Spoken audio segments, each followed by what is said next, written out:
The 2023 free agency is open and the Bills have made some moves.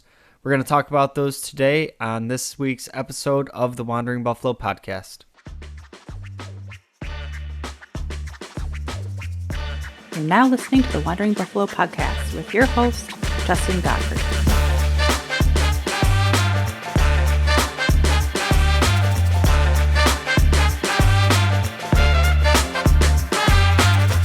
Bills Mafia, welcome in, and thank you again for joining me on another episode of the Wandering Buffalo podcast, a show on the Buffalo Fanbase Podcast Network.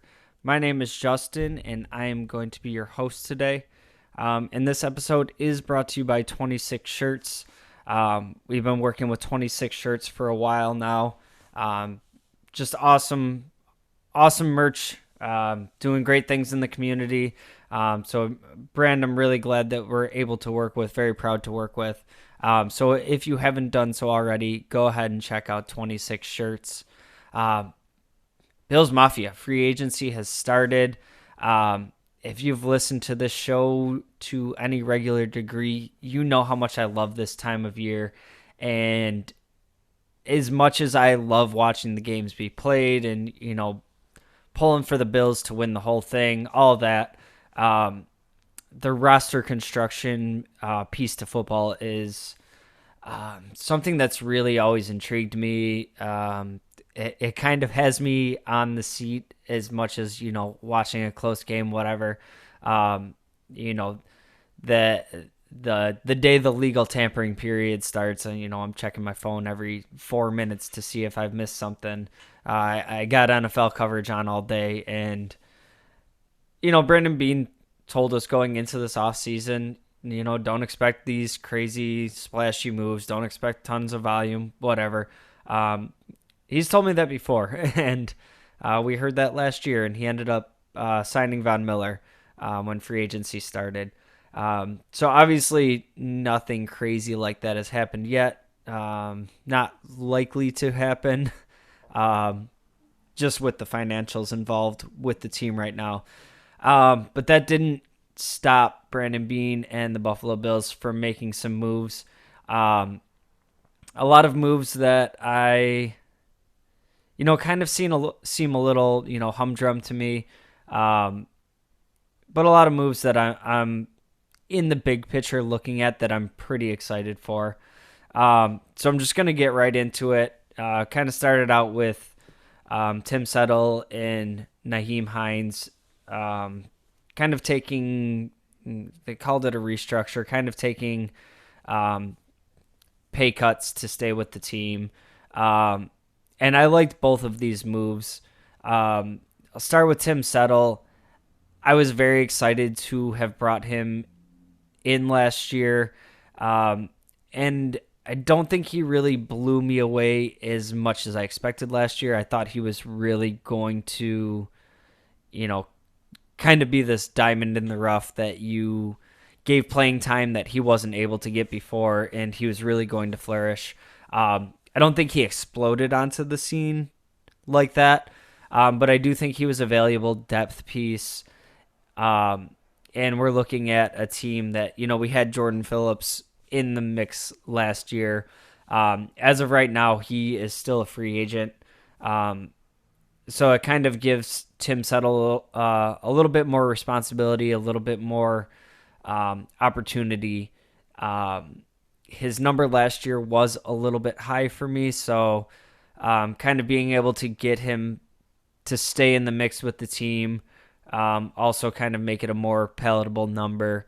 I think it's a win for both Tim Settle and the Bills.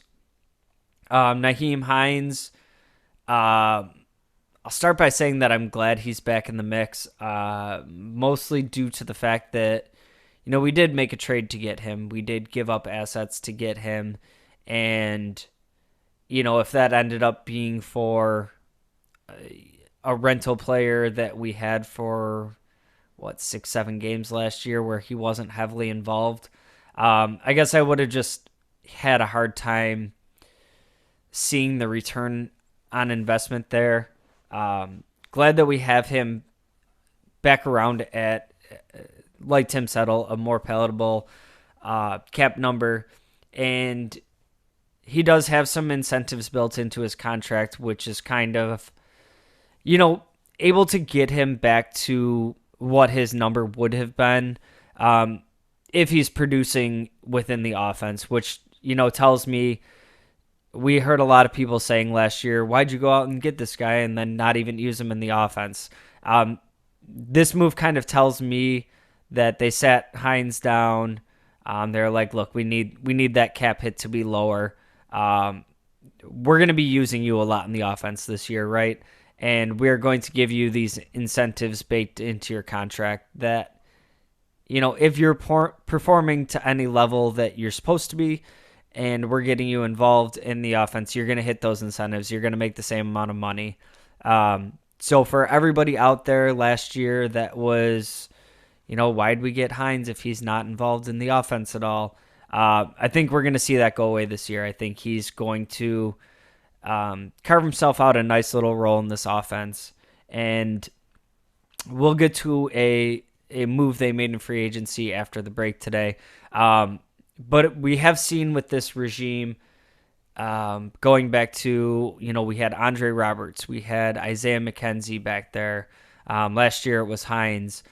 When they have these players that are the primary returners and not much depth behind them, I think we've seen that those players aren't really involved in the offense very much. And I think that's kind of due to, a fear of, if this guy goes down, what's the plan? On a team that has deep playoff run aspirations, are we going to have to be worrying about ball security on a kick return being, something that swings the tide of the game? So bringing Hines back for that special teams, and being able to use him more in the offense with a subsequent move that was made to kind of bolster the special teams return game. Pretty excited about that as well. Some of the less exciting signings, I guess, if you will, that are necessary to this team, and something that none of us should be surprised about at this point.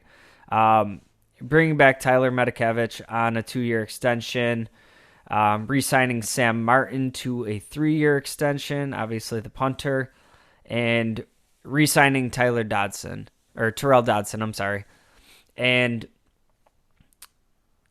like I said, these special teams only players that are getting brought back in, I know it's not the sexiest thing to see as free agency opens, but these didn't surprise me at all. This has been a team that really focuses on having a strong special teams unit, and in Terrell Dodson and Medikevich especially, I think that we know what we're getting out of those players. You got them back at pretty reasonable deals, and those were just kind of ones you're going to be filling out to a 90-man roster anyways. They're players you're comfortable with. They're roles that you trust them to fill. So yeah, while you got some downtime in free agency, might as well bring those guys back in. It's going to happen anyways. If it happened 2 weeks from now, I don't think we would really bat an eye at it, but it's kind of like everybody's waiting for Brandon Beane to make moves, and it's like, oh, okay, we brought back Dodson. I like it for special teams, and I'll touch a little bit more on that in a moment. But Sam Martin, 3-year extension. Is it a little bit more than I want to pay a punter? Sure. But Sam Martin was very good last year. I talked about this on a previous show. I'm very much looking forward to having 3 years where I don't have to have any sort of conversation about, what the holder looks like. Are we shanking punts left and right? And any of that nonsense. It's a little bit expensive of a contract for me for a team that doesn't intend to punt very often, if the offense is doing what it's supposed to be doing. But with the aspirations that this team has, it's just not something I want to play games with. be worried about, we need a field goal to win an important game, and we got a bad hold and the laces are in, and all of a sudden we're having that conversation again. So loved Sam Martin last year, and I'm glad to have him back in the fold. Now, speaking of Terrell Dodson, I keep saying Tyler. We did have around this time our biggest loss of the offseason so far, and obviously that was Tremaine Edmonds. And I think anybody that even casually follows this team, I guess, kind of saw it coming, and I'll say to varying degrees. Tremaine Edmonds was kind of a polarizing player for the Bills. Some people absolutely loved him, thought he was the most important piece to the defense. Some people were pretty low on him, and thought he never, really lived up to his draft stock. Wasn't the player that they wanted him to be. All that jazz. I land somewhere in between on that. I think he was a good to very good player for this defense. I'm not surprised to see him go, and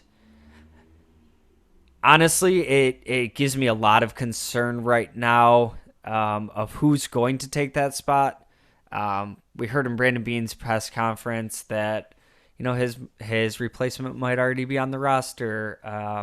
He kind of squashed the rumors of maybe Milano moving over to that Mike linebacker position.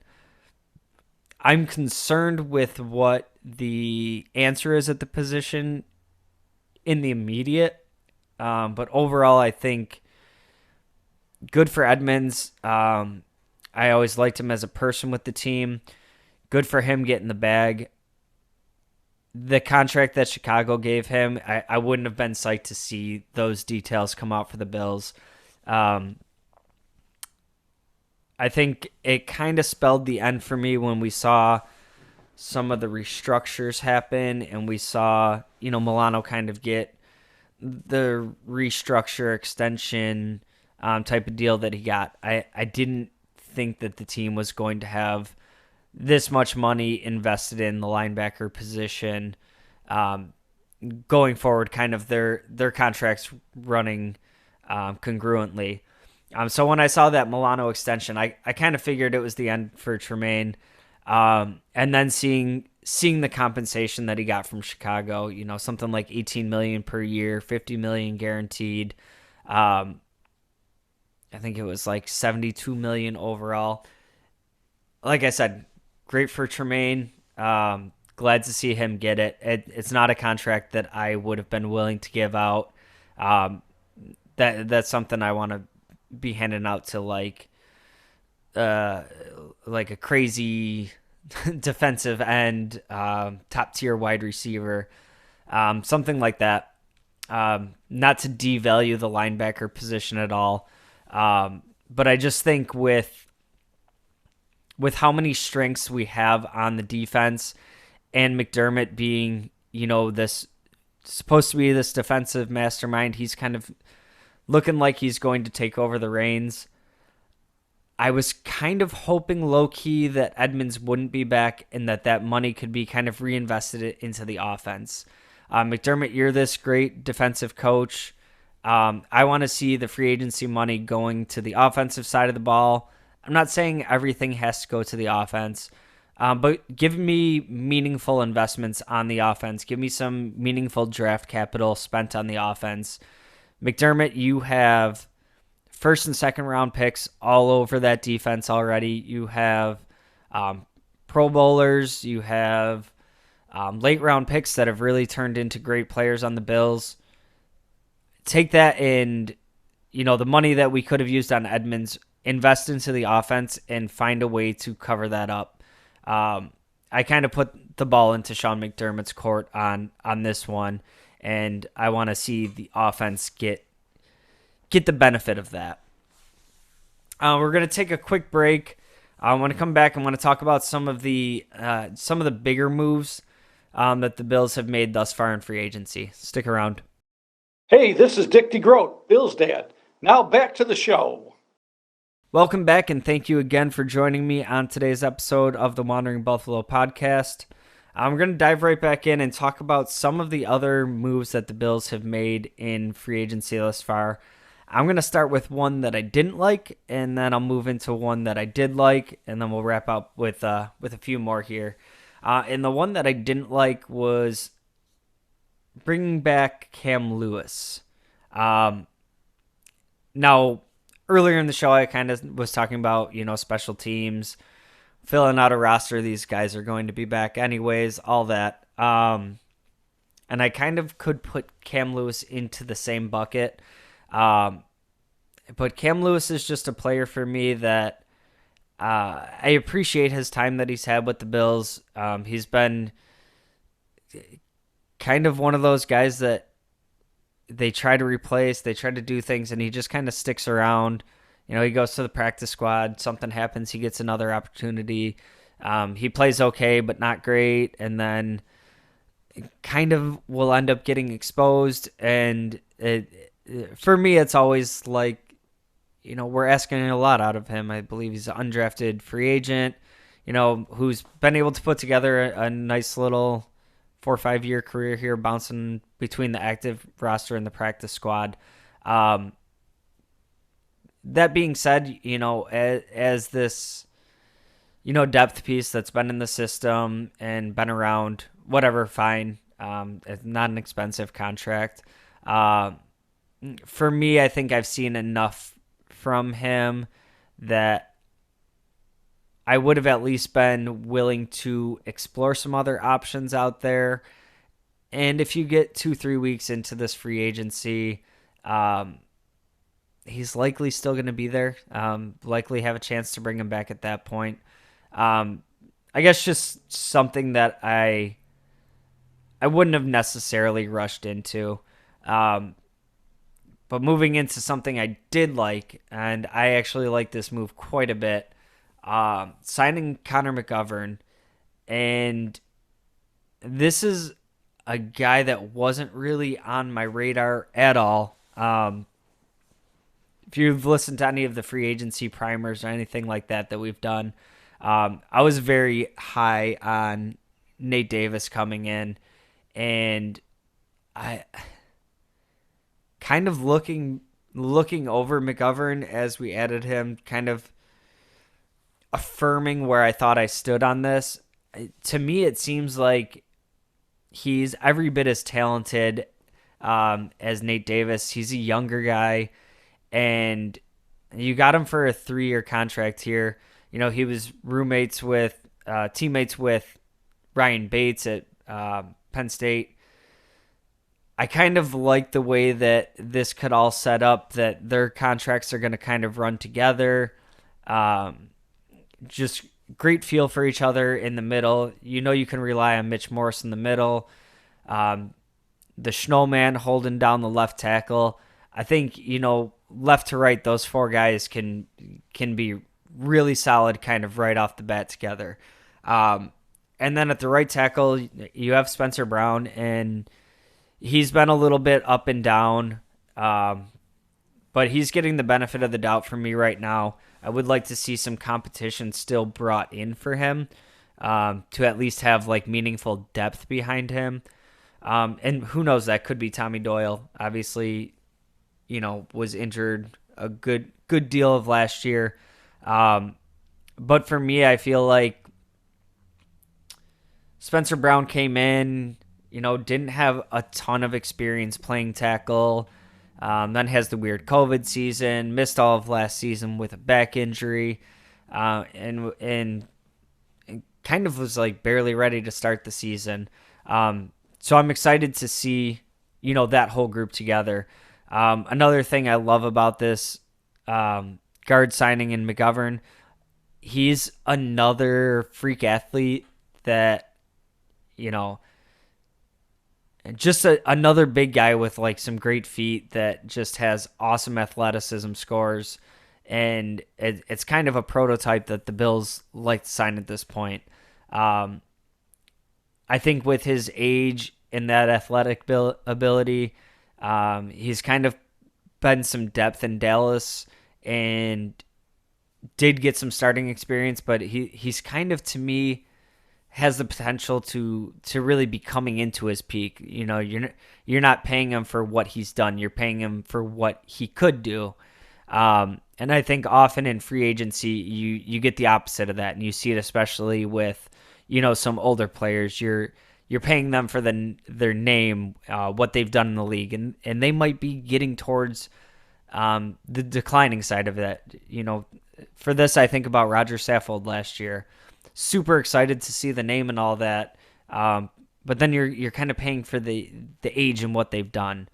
I think this pick and or this signing and a couple other ones that I'm going to talk about here are the converse to that. They're players that you haven't seen a ton of, but you kind of buy into the traits. You kind of see the ascension. You're hoping you catch them right at the right time. Like a team getting hot going into the playoffs. And I'll just transition right into my next guy that I kind of feel like falls into that category. That's Deontay Hardy. For anybody that was out there that was like, who the hell is Deontay Hardy? I did the same thing. So he did change his last name to Hardy. It was Deontay Harris before. So he had a stepfather who raised him, and he kind of wanted to show his appreciation for that by legally changing his last name to his stepfather's name. I think that's super cool. I love to see things like that. But he's another player that I think you kind of, I don't want to say bought low on, because he did get a decent contract. But somebody who kind of might just be scratching the surface of what they can do in this league. Now, he is a tiny guy. He's listed at about 5'6", 170. For reference, he has about 10 pounds on me, and I'm a couple inches taller. So not kind of your prototypical wide receiver build. But I saw this signing as kind of a player that they wanted to come in and fill that McKenzie role that I think they expected out of McKenzie last year, and we didn't quite get what they wanted out of him. And now this did come with the cap move of cutting Isaiah McKenzie, who I'll talk about real quick. He is a player that I absolutely loved his personality in the locker room. Loved his leadership. I know dudes in the locker room are gonna miss. They're gonna miss McKenzie, the face of the franchise. Little dirty.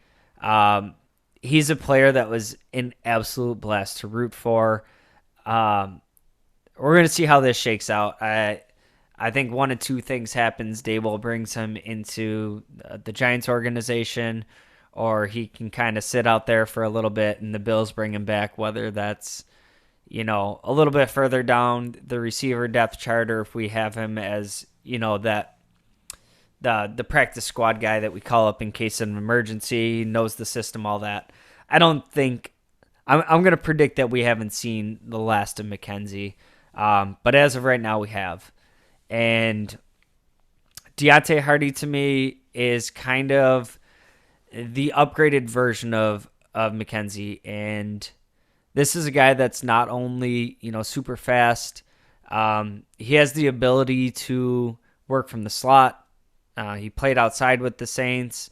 He really is kind of like this gadget guy build that we see so much out of these little fast guys.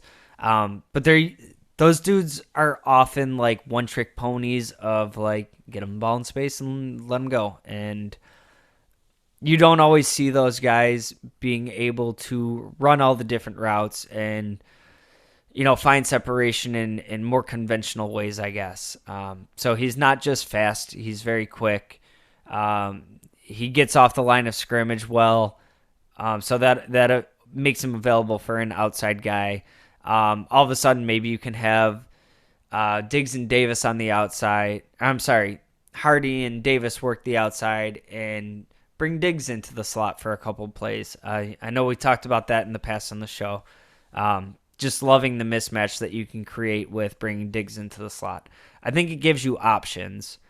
And I talked about this a little bit with Hines earlier. This gives you options in the return game as well.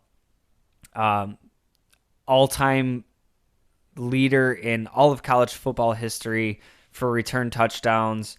The dude is explosive when you get the ball in his hands. And, this can give you an option to have both of them a little bit more involved in the offense. And if you have to deal with an injury to Nyheim Hines, you have that plan in place of who's going to replace Hines on, say, kick returns. So I think all around I like this move in so many different ways. I think it gives Josh Allen an option for, the easy passes, an easy completion, and a guy that can take it to the house from anywhere on the field.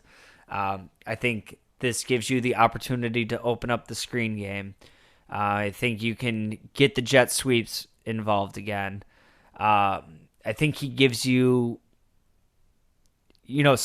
some of the skill set that you're looking for out of, we got it out of Cole Beasley of, the option routes that are friendly for moving the chains. You have a guy that can work outside, has the speed to stretch the field. And what I like about this move most of all, I think you didn't go out swinging for the fences, and who knows what happens. There's still all kinds of time for free agency before the draft. There's time for free agency after the draft. You can add players for quite some time. Maybe they do restructure and move some money around and give Odell Beckham the $20 million that he is looking for. Personally, I would not do that. But I think the move for Hardy here kind of lets you buy low with a high upside, but it also doesn't preclude you from making another move, whether that's adding another free agent wide receiver, whether that's putting significant draft capital into a round 1 or 2 receiver. I don't think this stops you from making the move.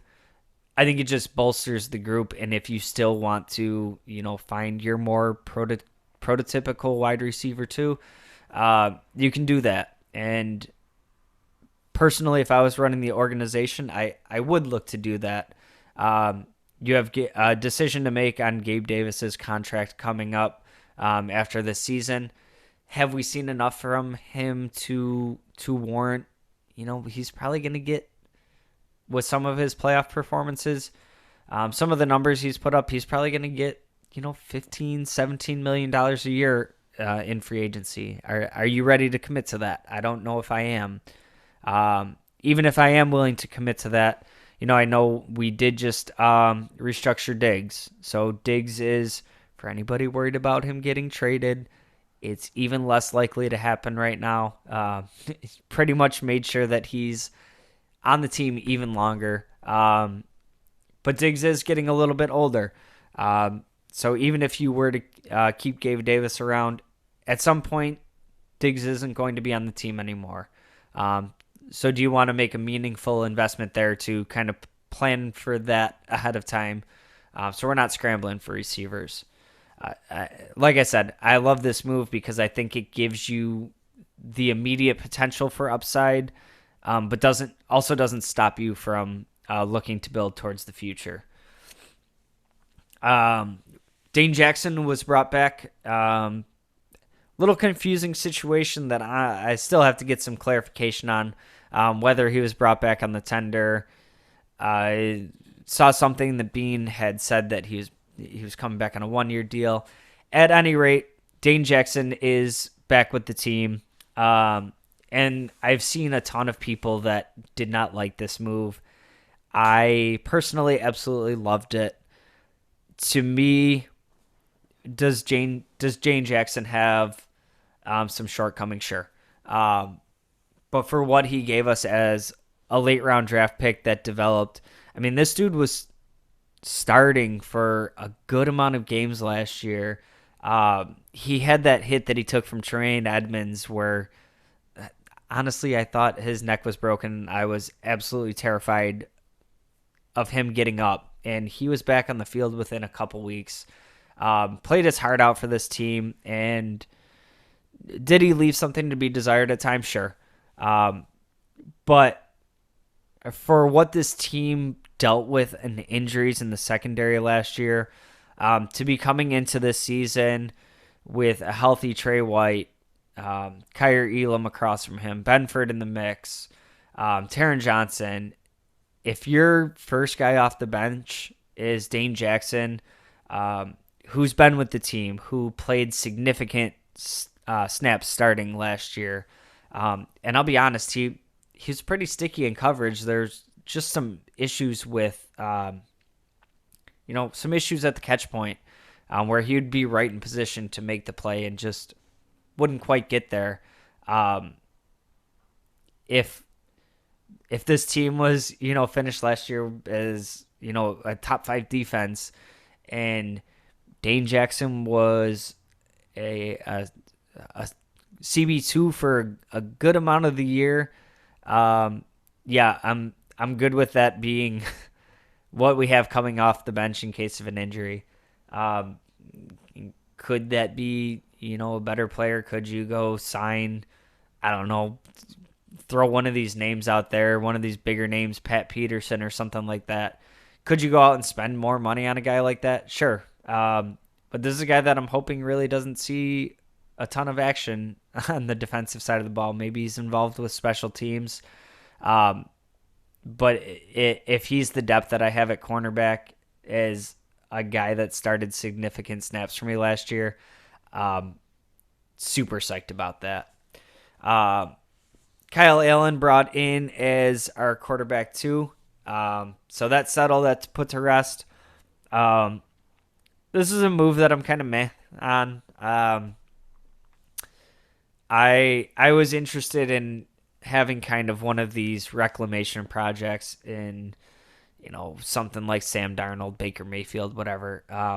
Those guys are still getting pretty decent money out there, and kind of figured it might happen that there's still teams out there willing to take a little bit of a flyer on a guy that was a top 10 pick just a few years ago and let him come in and compete. So I wasn't really surprised that those guys weren't available. Jacoby Brissett was somebody that, was on my radar. Ended up signing for, I think, $8 million, something like that. So as far as the value goes and all that, I like that, Kyle Allen, first of all, is cheap. It's good buddies with Josh Allen. That's cool.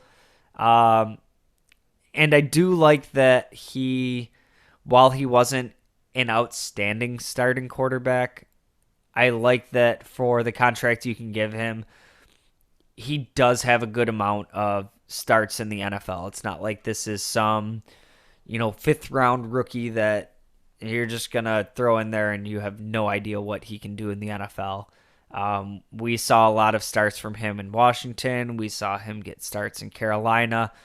There's a body of work to look at when you're looking at who Kyle Allen is as a quarterback.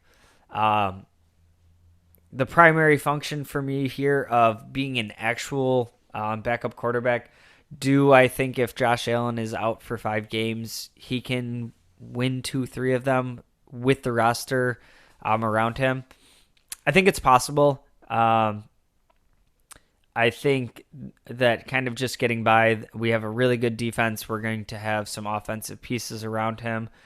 I think a lot of people have this expectation of, bringing in a quarterback too that's like, if Josh Allen misses 14 games, are we still going to be in the playoffs? Like, if Josh Allen misses 14 games, we're fucked.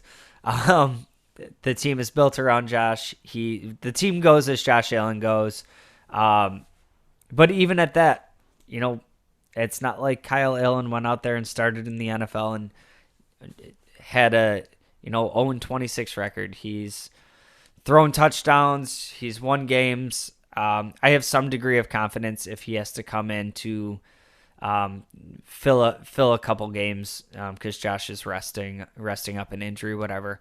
Hopefully, once we're through preseason, we don't have to see him do anything but take a snap and take a knee. So in that regard, I'm good with the move. I don't really need a $8 to $10 million investment there. My choices end up being with how tight this team is on cap space. Of like, do I want a backup quarterback that I could feel a little bit better about in Kyle Allen, or do I want a backup quarterback in, say, Jacoby Brissett, who's $7 million more, and I still don't feel great if they're playing. I would rather take that cap savings that you get from having somebody you have a little less faith in, and worry more about the roster that I'm putting around the best quarterback that we've seen on the team since Jim Kelly. Give him everything that you can to be successful. Last but not least, talking about giving Josh Allen things that will make him successful. It's on the other side of the ball, but hey, it's a team game. And absolutely love to see this. Jordan Poyer's back, baby.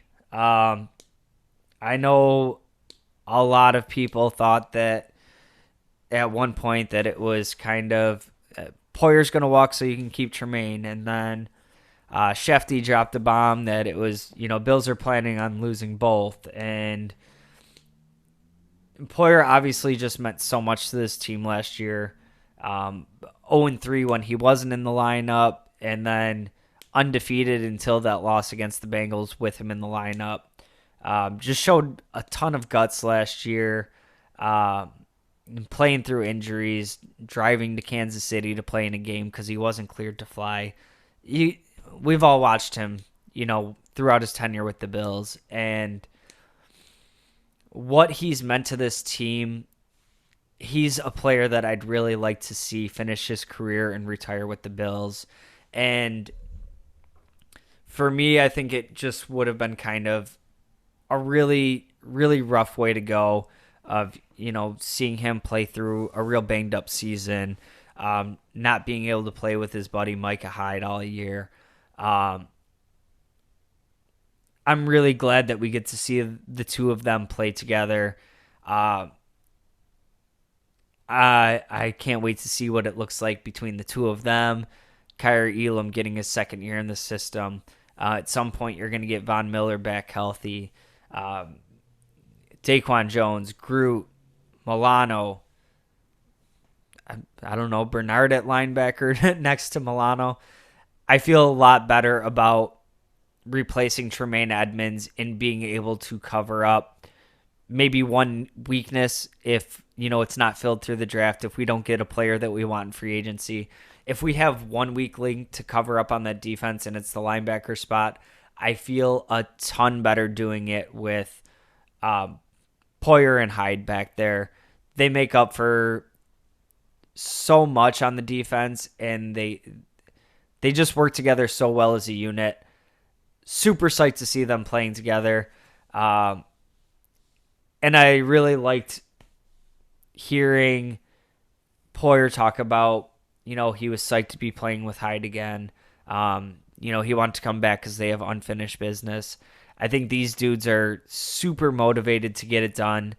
I think they want to win one together. And I guess just he's one of my favorite players on the team for what he does on the field, and was just, as the safety market kind of just kept sitting there, and I say it like they were sitting there for months, It was like 2 days of free agency. But a lot happens in those couple days. So as he kept sitting there, I started feeling like there was a chance. Von Bell comes off the board. Jesse Bates comes off the board. Marcus Epps. And all of a sudden I'm thinking, kind of these holes are being filled throughout the league. Maybe there's a chance. And then, get that update. And through the moon. Super happy that Poyer's back. That's going to wrap it up for today. Things go fast in free agency, so by the time you're getting this episode, probably 2-3 more moves have happened. We're going to keep you up to date as best we can. If we get a little bit behind, I'm still going to talk to you about all the moves they make, what I think about the moves, where I think they'll be going next. So stick around next week. We'll talk about any other things that changed. If there's not much motion in the free agency market, we might start looking towards the draft. We'll kind of play it by ear with how the offseason progresses here.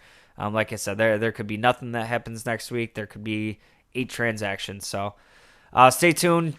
Tune in Monday, and we'll give you all our thoughts when we get there. Thank you again for joining me on today's episode, and go Bills.